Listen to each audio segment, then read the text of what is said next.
जय हिंद। प्रश्नावली 13.6 का चौथा प्रश्न करने वाले हैं। इसके पहले के प्रश्न हमने कर लिया है, आप नहीं देखा तो जाके चैनल पे देख सकते हो वीडियो में, या फिर प्लेलिस्ट से आप सर्च कर सकते हो प्लेलिस्ट के अंदर जाके। चौथा प्रश्न दिया गया है, यदि एक वेलन का पार्श्व पृष्ठीय क्षेत्रफल 94.2 सेंटीमीटर वर्ग है और उसकी ऊंचाई 5 सेंटीमीटर है तो ज्ञात कीजिए कि आधार की त्रिज्या, ठीक है। और दूसरा प्रश्न पूछा है वेलन का आयतन। तो आधार की त्रिज्या यानी कि आर आपको निकालना है, ठीक है। और आर कैसे निकलेगा, यहाँ पे इसका वक्र पृष्ठीय क्षेत्रफल दिया गया है, ठीक है।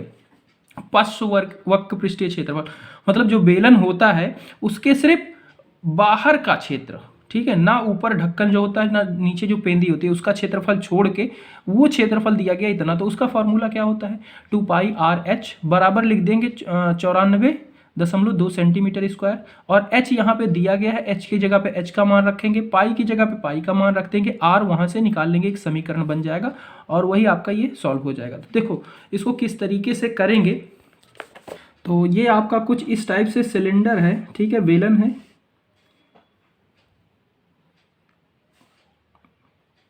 ये इसका कह रहा है वक्र पृष्ठीय क्षेत्रफल मतलब इसके चारों तरफ यहाँ पे इसका क्षेत्रफल दिया गया चारों तरफ का, ना ऊपर का और ना नीचे का छोड़ के, ठीक है। ऊपर का ये जो गोल है और नीचे का भी ऐसे गोल होगा, उसको छोड़ के जो वक्र पृष्ठीय क्षेत्रफल दिया गया वो दिया गया है 94.2। और आपको पता है वक्र पृष्ठीय क्षेत्रफल का नियम क्या होता है, 2πr(h) और इसको सॉल्व करके वो दिया गया है 94.2 सेंटीमीटर स्क्वायर, ठीक है। और आपको यहाँ पे क्वेश्चन में h का मान दिया गया है क्योंकि बोला गया है कि उसकी जो ऊंचाई है वो क्या है 5 सेंटीमीटर है, तो आपको ये भी पता है। अब आपको ये निकालना है त्रिज्या। ये पहला जो पूछा गया प्रश्न उसमें पूछा है त्रिज्या निकालो। तो यहाँ पे r को हम यही रहने देते हैं, h का मान यहाँ पे रख देते हैं 2πr(h) की जगह पे 10 सेंटीमीटर और ये हो जाएगा इतना, ठीक है। 10 को उधर भेजेंगे जाके भाग हो जाएगा, ठीक है। और इधर क्या है, ये हो जाएगा सेंटीमीटर स्क्वायर, 10 इधर आके भाग हो जाएगा सेंटीमीटर, 1 सेंटीमीटर से 1 सेंटीमीटर कट जाएगा यहाँ पे ये, और ये 10 है। जब 10 से इसको भाग देंगे तो ये हो जाएगा 1 0 है तो 1 दशमलव इधर आपका बढ़ जाएगा, ठीक है। तो ये आ जाएगा सेंटीमीटर। और अभी इधर क्या बचा है 2πr, ये बचा हुआ क्योंकि h के मान को सिर्फ हमने भेजा था। अब हमें 2π को भी भेज देते हैं तो r बराबर ये हो जाएगा इतना, और 2π पाई का मतलब होता है 22/7, तो 22 नीचे रह जाएगा ऊपर चला जाएगा 7। और फिर हम इसको सॉल्व करेंगे तो ये डायरेक्ट तो ऐसे नहीं कट रहा है, इसको हम मल्टीप्लाई करेंगे और फिर डिवाइड करेंगे, तब ये सॉल्व करने के बाद आ रहा है आपका 3 आ रहा है, ठीक है। तो इसका 3 सेंटीमीटर जो है वो हो जाएगी त्रिज्या। त्रिज्या इसकी हो जाएगी 3 सेंटीमीटर। इसमें जो दूसरा पार्ट पूछा गया है उसको मैं बताता हूँ। अब उसमें क्या पूछा है, उसके अंदर आपसे पूछा है ये वेलन का आयतन निकालना है। तो वेलन का आयतन का नियम आपको पता है, वेलन का आयतन वो क्या होता है πr²h।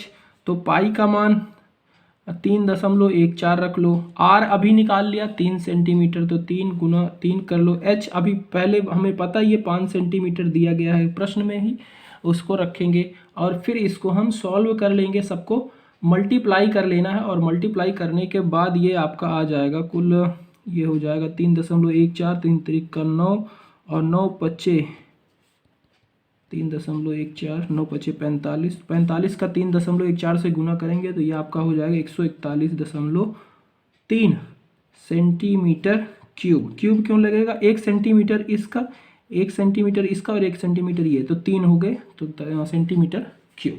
और आयतन आपका क्यूब में आता है, क्षेत्रफल स्क्वायर में आता है, ठीक है। तो वो क्षेत्रफल जो था स्क्वायर में इसीलिए दिया गया था। तो ये इसका हल है।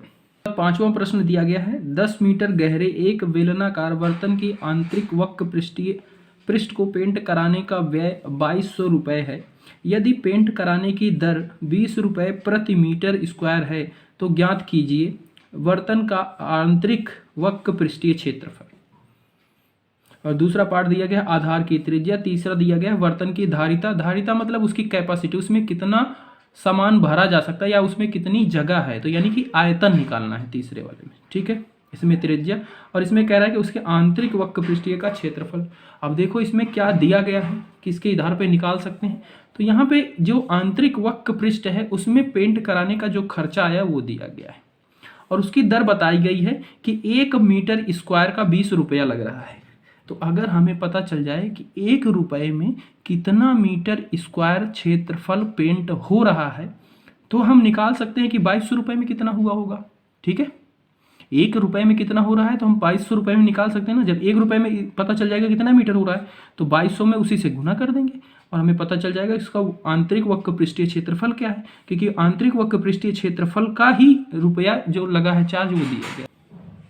तो दूसरे प्रश्न में क्या क्या दिया गया है, इसमें ऊंचाई दी गई है आपको 10 मीटर और कह रहा है कि आंतरिक वक्र पृष्ठीय क्षेत्रफल का जो खर्चा आया है वो आपको दिया गया है 2200 रुपये। ठीक है, और कह रहा है एक चीज़ कि 1 मीटर स्क्वायर को पेंट कराने में 20 रुपये लग रहे हैं। क्लियर बात, इतनी चीज़ दी गई है। सबसे पहला प्रश्न आपसे पूछा है आंतरिक वक्र पृष्ठीय क्षेत्रफल, तो कैसे निकाल सकते हो। तो यहाँ पे ध्यान से समझना, हमें यहाँ पे पता है कि 1 मीटर स्क्वायर का 20 रुपया लग रहा है। ठीक है, और कुल खर्चा जो लगा है 2200 रुपया लगा है। हमें आंतरिक वक्र पृष्ठीय क्षेत्रफल निकालना है, यानी कि जो क्षेत्रफल रहा होगा उसमें 20 से गुना करके ये आया रहा होगा। ठीक है, तो यहां से हम अगर किसी तरीके से निकाल लें कि 1 रुपये में कितना क्षेत्रफल, 1 रुपये में कितना क्षेत्रफल पेंट कराया जा सकता है, तब फिर हम उसी को गुना कर देंगे इससे। जैसे वही आलू का दाम, बिल्कुल एग्जांपल ले लो कि 1 किलो आलू 20 रुपये का है और मान लो मुझे 5 किलो लेना है, तो 20 से 5 को गुना कर देंगे और यहाँ पे हमें पता चल जाएगा कि 1 रुपये में कितना क्षेत्र पेंट कराया जा रहा है, तो 20 इतने रुपए में कितना कराया जाएगा, तो इससे हम उसको गुना कर देंगे। समझ गए।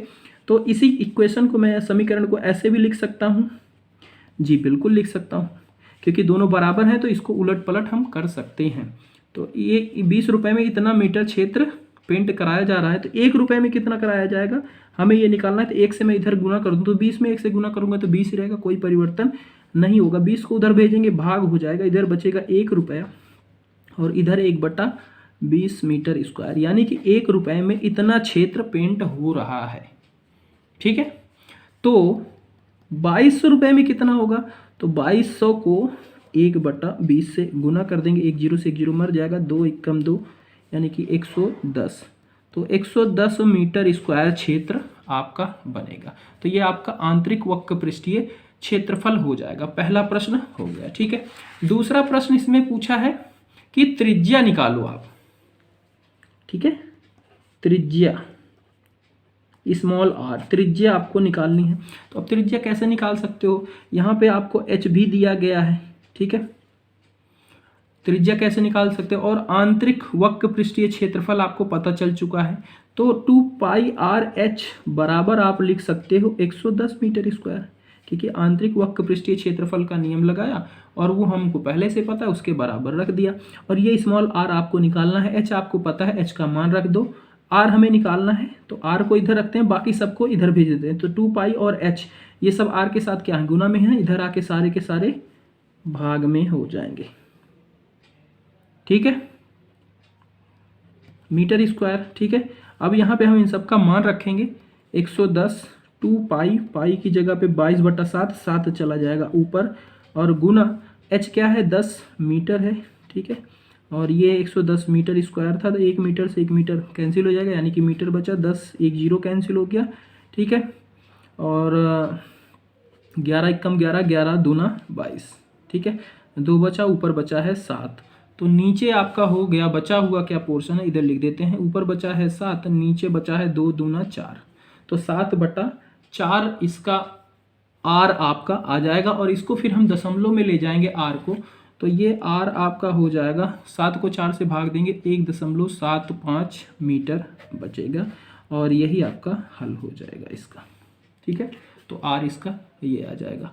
तीसरा पार्ट दिया गया इसमें बर्तन की धारिता यानी कि कैपेसिटी यानी कि आयतन। तो आयतन निकालना है, आयतन किसका, बेलन का। ठीक है, बेलन का आयतन। तो आयतन का नियम होता है πr²h। तो पाई की जगह पे 22/7 रखो। आर आपको पता चल चुका है 1.75 या 7/4 रख सकते हो। ठीक है, यही रख लेते हैं 7/4। ठीक है, इससे क्योंकि 7/4 को दशमलव में किया था तो यही आया था, तो इस 7/4 भी रख लेते हैं। 7/4 गुना 7/4, एच है आपका 10। और फिर इसको सॉल्व करेंगे तो एक 7 से तो 7 ये मर जाएगा। ठीक है, और नीचे यहाँ पे है 4, 2 से इसको काटो 11, 2 से इसको काटो 2 बार में। ठीक है, और 2 एकम 2, फिर ये 5 10। ठीक है, ऊपर क्या बचा 11 गुना 7 गुना 5 और नीचे बचा 4। ठीक है, और फिर हम इसको सॉल्व करेंगे। तो जब हम सॉल्व करेंगे तो ये आएगा 96.25 मीटर क्यूब। ठीक है, क्यों, एक यहाँ पे मीटर हो गया, एक यहाँ पे मीटर हो गया, एक यहाँ पे मीटर हो गया, तो 3 हो गए, तो क्यूब आपका हो जाएगा। ये इसका तीसरे का आंसर हो जाएगा। ऊंचाई 1 मीटर वाले एक बेलनाकार बर्तन की धारिता 15.4 लीटर है। इसको बनाने के लिए कितने वर्ग मीटर धातु की शीट की आवश्यकता होगी? 1 मीटर ऊंचाई वाला है, एच क्या है इसका 1 मीटर दिया गया, बेलनाकार बर्तन है। ठीक है, इसकी धारिता दी गई यानी कि इसकी कैपेसिटी यानी कि वॉल्यूम दिया गया है, इसका आयतन। ठीक है, इतना लीटर है। इसको बनाने के लिए कितने वर्ग मीटर धातु की आवश्यकता होगी?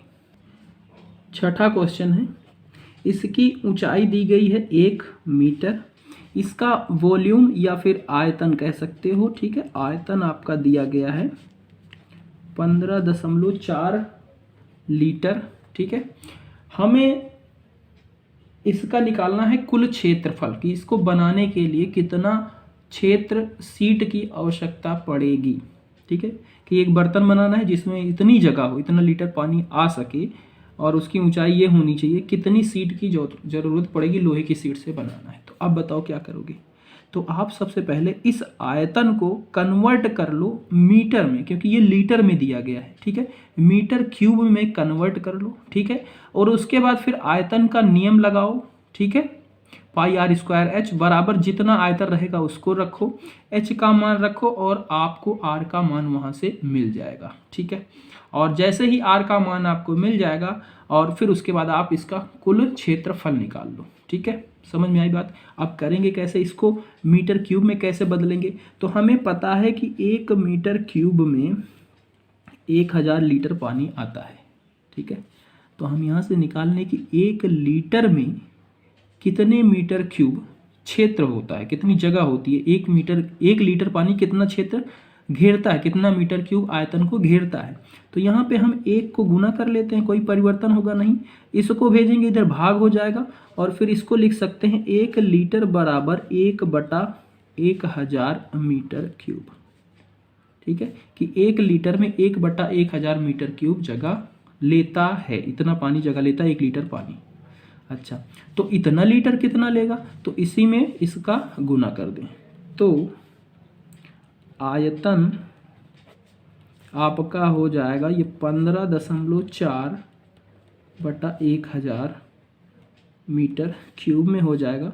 और इसको गुना करेंगे यानी कि 3 जीरो, यानी कि ये 3 बार इधर शिफ्ट होगा, 3 डिजिट के इधर। तो एक तो ये हो गया, एक 2 हो गई और एक डिजिट नहीं है तो एक 0 हम लगा देते हैं और 1 लिख देते हैं, 5 लिख देते हैं, 4 लिख देते हैं, इतना मीटर क्यूब। ठीक है, यानी कि इसका हमें जो आयतन मीटर क्यूब में मिला वो ये मिला है। ठीक है, अब हम लगाते हैं आयतन का नियम। आयतन का नियम होता है पाई आर स्क्वायर एच, बेलनाकार है और वो हमें मिला है 0.0154 मीटर क्यूब। ठीक है, यहाँ पे आर का मान हमें निकालना ही है, एच हमें पता है, एच की जगह पे एच रखते हैं, 1 रखते हैं। ठीक है, और इसको फिर सॉल्व करते हैं, पाई की जगह पे 22/7, आर स्क्वायर एच की जगह पे 1, 0.0154। इनको उधर भेजेंगे, आर स्क्वायर इधर बचेगा। ठीक है, और ये 0.0122 गुना इधर आके भाग में हो जाएगा, 7 ऊपर चला जाएगा, 1 है, 1 तो वहीं पे मल्टीप्लाई होके वही हो जाएगा, या फिर भेज दो तो डिवाइड में ही आ जाएगा 1। ठीक है, और इसको सॉल्व करेंगे जो वैल्यू आएगी और इसको फिर ये स्क्वायर उधर भेजेंगे तो ये अंडर रूट भी हो जाएगा, इधर से स्क्वायर भी हट जाएगा और सॉल्व करने के बाद दशमलव में ये आपका आ रहा है 0.7 मीटर। आर आपका आ रहा है इतना मीटर। अब आपको जैसे ही आर पता चल गया, अब आप इसका कुल क्षेत्रफल निकाल सकते हो। ठीक है, बेलन का कुल क्षेत्रफल ये होता है 2 पाई आर प्लस एच, सॉरी नीचे रह गया, 2 पाई आर प्लस एच। और यहाँ पे हमें पाई की जगह पे 22/7, आर की जगह पे 0.07 प्लस एच की जगह पे 1 रखेंगे और फिर इनको हम सॉल्व करेंगे। तो ये आ जाएगा 1.07। ठीक है, दशमलव में आ रहे हैं और फिर ये दशमलव में ही है, फिर हम इनको सॉल्व कर लेंगे। ये 7 से काटेंगे तो ये 0.01 हो जाएगा और फिर ये इसका सबका मल्टीप्लाई करेंगे तो ये मल्टीप्लाई करने के बाद आपका 0.4708 आएगा। ठीक है, मीटर स्क्वायर। तो इसका कुल क्षेत्रफल आपका ये होगा।